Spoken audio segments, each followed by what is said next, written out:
যে গোফালা রাম ঠাকুর যেটা, আর চ্যানেলে যদি নতুন হয়ে থাকো তাহলে চ্যানেলটিকে সাবস্ক্রাইব করে দাও। তো সাবিত্রী সত্যবানও কিছুটা হয়েছে এখানে বজরংবলী। হ্যালো বন্ধুরা, তোমরা কেমন আছো? আশা করি খুব ভালো আছো। আজকে একটা নতুন ব্লগে তোমাদের সকলকে স্বাগত জানাচ্ছি।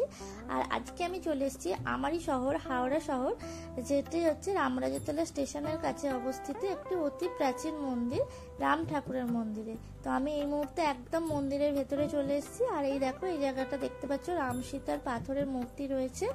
এক সাইডে রয়েছে শিব ঠাকুরের মূর্তি, আর এক সাইডে রয়েছে নারায়ণের মূর্তি।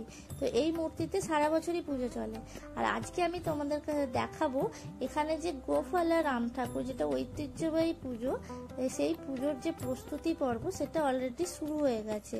আর বসন্ত পঞ্চমীর দিন এখানে কাঠামো পুজোও হয়ে গিয়েছে। তো চলো আমার সঙ্গে থাকো।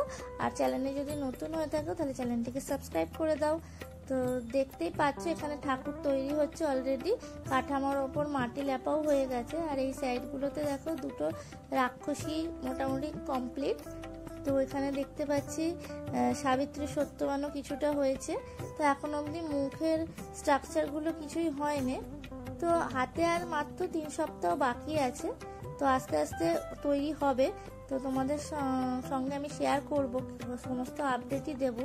তো দেখতে থাকো। যদি ভিডিওটা ভালো লেগে থাকে তাহলে প্লিজ লাইক শেয়ার করে দিও। আর এই দেখো দূরে দেখতে পাচ্ছ এখানে বজরংবলীর একটি মূর্তি তৈরি হচ্ছে। আর এই জায়গাটা দেখতে পাচ্ছ, এইখানটাতেই রাম ঠাকুরের পুজো হয়। আর ভেতরে এখানে রাম ঠাকুর তৈরিও হচ্ছে। তো তোমাদের ভালোভাবে আমি দেখাতে পারলাম না, কারণ ওই জায়গাটা যেতে দেওয়া হচ্ছে না। এই দেখো এখানে বজরংবলীর মূর্তিটা। এই জায়গাটা দেখো মা লক্ষ্মীর একটি মূর্তি তৈরি হচ্ছে। এখানে লক্ষ্মী ঠাকুরেরই পুজো হয়।